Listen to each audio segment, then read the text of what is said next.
আলাইকুম। এইমাত্র পাওয়া দুপুরের সংবাদে আপনাদের জানাই স্বাগতম। শুরুতেই থাকছে সংবাদ। শুরুতেই জানাবো জামায়াত প্রার্থীর মৃত্যুতে স্থগিত হচ্ছে এক আসনে নির্বাচন। থাকছে বিস্তারিত। জানিয়ে দিব মাদারীপুরে আওয়ামী লীগ বিএনপি একই মঞ্চে। থাকছে বিস্তারিত প্রতিবেদনে। জানাবো বাড়ির সামনে রেখে আসা হয় বিষাক্ত মিষ্টির প্যাকেট, খেয়ে 3 জনের মৃত্যু। থাকছে বিস্তারিত। সর্বশেষ জানাবো জামায়াতকে ভোট দিলে দিনের আলোতেই রক কাটার হুমকি কৃষক দল নেতার। সুপ্রিয় দর্শক, এতক্ষণ শুনছিলেন সংবাদ শিরোনাম, এবারে থাকছে বিস্তারিত সংবাদ। তার আগে অনুরোধ থাকবে ভিডিওটি ভালো লাগলে এবং সর্বশেষ আপডেট সংবাদ পেতে চ্যানেলটি সাবস্ক্রাইব করে পাশেই থাকবেন। ধন্যবাদ।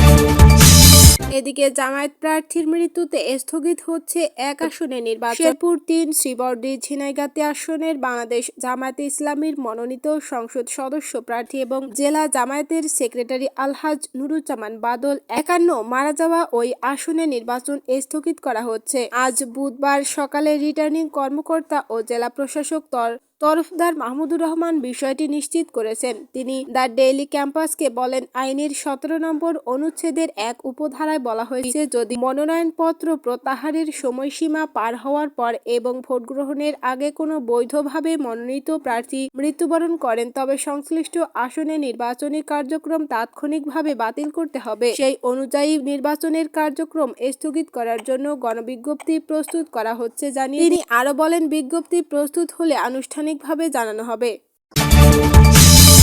রাজনৈতিক অঙ্গনে নতুন বিতর্ক। মাদারীপুরে আওয়ামী লীগ বিএনপি একই মঞ্চে। মাদারীপুর 1 সংসদীয় আসনে নির্বাচনী প্রচারণাকে ঘিরে রাজনৈতিক অঙ্গনে নতুন করে বিতর্কের সৃষ্টি হয়েছে। বিএনপি মনোনীত সংসদ সদস্য প্রার্থী নাদিরা আক্তারকে একটি নির্বাচনী উঠান বৈঠকে আওয়ামী লীগ ও অঙ্গ সংগঠনের একাধিক নেতার সঙ্গে একই মঞ্চে দেখা গেছে। এসব আওয়ামী লীগ নেতারা বক্তব্য শেষে জয় বাংলা জয় বঙ্গবন্ধু বলে বক্তব্য শেষ করেন। শিবচর উপজেলার খানবাড়িতে আয়োজিত ওই উঠান বৈঠকে উপস্থিত ছিলেন শিবচর পৌরসভার সাবেক মেয়র ও আওয়ামী লীগ নেতা আওলাদ হোসেন খান সহ বিভিন্ন ইউনিয়নের আওয়ামী লীগ নেতাকর্মীরা। একই মঞ্চে বিএনপি প্রার্থীর উপস্থিতি ও বৈঠকে আওয়ামী লীগের নেতাকর্মীদের অংশগ্রহণ নিয়ে স্থানীয় রাজনীতিতে মিশ্র প্রতিক্রিয়া তৈরি হয়েছে। বিশেষ করে এ ঘটনায় বিএনপির তৃণমূল নেতাকর্মীদের মধ্যে ক্ষোভ ও অস্বস্তি দেখা দিয়েছে। দলের একাধিক নেতা নাম প্রকাশ না করার শর্তে বলেন, আওয়ামী লীগের নেতাদের সঙ্গে একই মঞ্চে বিএনপি প্রার্থীর উপস্থিতি দলীয় আদর্শ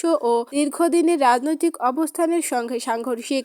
অন্যদিকে স্থানীয়ভাবে আলোচনা চলছে, নির্বাচনের প্রাক্কালে রাজনৈতিক সমীকরণ বদলাতে কিভাবে অঘোষিত বোঝাপড়া তৈরি হচ্ছে, নাকি এটি নিছকই ব্যক্তিগত বা সামাজিক সম্পর্কের বহিঃপ্রকাশ। তবে বিষয়ে এখনো কোনো পক্ষ থেকে আনুষ্ঠানিক বক্তব্য পাওয়া যায়নি। তবে মাদারীপুর জেলা বিএনপির সদস্য সচিব জাহানদার আলী জাহান বলেন, এ অঞ্চলে আওয়ামী ভোট রয়েছে, তাদের কার্যক্রম নিষিদ্ধ হলেও ভোট তো বাদ হয়নি। ফলে যারা ভালো রাজনীতি করেছে তারা মাঠে থাকলে দোষ হবে কেন? এদিকে হত্যার পরিকল্পনায় বাড়ির সামনে রেখে আসা হয় বিষাক্ত মিষ্টির প্যাকেট, খেয়ে 3 জনের মৃত্যু। মধ্যপ্রদেশের ছিন্দওয়াড়া জেলার রহস্যজনক মিষ্টি খেয়ে 3 জনের মৃত্যুর ঘটনা ঘটেছে। এ বিষয়ে চাঞ্চল্যকর তথ্য সামনে এনেছে পুলিশ। তদন্তে জানা যায়, পারিবারিক বিরোধের জেরে শ্বশুর বাড়ির লোকজনের পরিকল্পনায় বিষ মেশানো মিষ্টির প্যাকেট রেখে আসা হয় বাড়ির সামনে। সেই মিষ্টি খেয়ে এক নারী, তার দাদা, একজন নিরাপত্তারক্ষীর মৃত্যু হয়। ঘটনাটি শুরু হয়েছিল 9 জানুয়ারি, যখন ছিন্দওয়াড়া রুনারদেও এলাকায় জনস্বাস্থ্য প্রকৌশল বিভাগ অফিসের কাছে একটি ব্যাগ ভর্তি শাকসবজি এবং মিষ্টির বাক্স ঝুলন্ত অবস্থায় পাওয়া যায়। কেউ দাবি না করায় কৌতূহলে তীব্র হয়ে ওঠে। ঘটনাটির প্রথম শিকার হন 50 বছর বয়সী দাশটু যদুবংশী, যিনি কর্তব্যরত নিরাপত্তারক্ষী ছিলেন। তিনি ওই প্যাকেটের মিষ্টি খান, এরপর তার প্রচণ্ড বমি হয় ও তিনি ডায়রিয়ায় আক্রান্ত হন। 11 জানুয়ারি চিকিৎসার সময় তিনি মারা যান। কোনো ময়নাতদন্ত না করায় প্রাথমিকভাবে মামলাটি একটি দুর্ভাগ্যজনক রহস্য বলেই মনে হয়েছিল।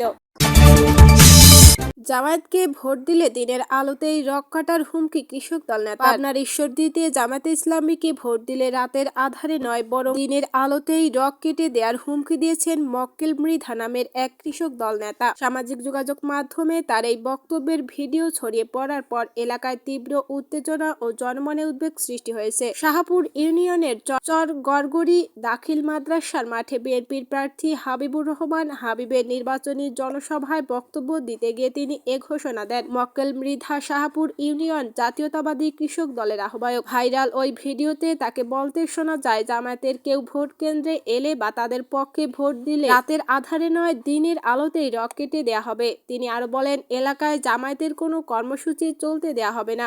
এ বিষয়ে অভিযুক্ত কৃষক দল নেতা মক্কেল মৃধার সঙ্গে মুঠোফোনে একাধিকবার যোগাযোগের চেষ্টা করা হলেও তার কোনো বক্তব্য পাওয়া যায়নি। তবে পাবনা ৪ আসনের দায়িত্বপ্রাপ্ত সহকারী রিটার্নিং কর্মকর্তা ও ঈশ্বরদী উপজেলা নির্বাহী কর্মকর্তা মোহাম্মদ আরিফুর রহমান বলেন, ভিডিওটি আমাদের নজরে এসেছে। সংশ্লিষ্টদের লিখিত অভিযোগ দিতে বলা হয়েছে। অভিযোগ পেলে নির্বাচন আইন অনুযায়ী প্রয়োজনীয় ব্যবস্থা নেওয়া হবে।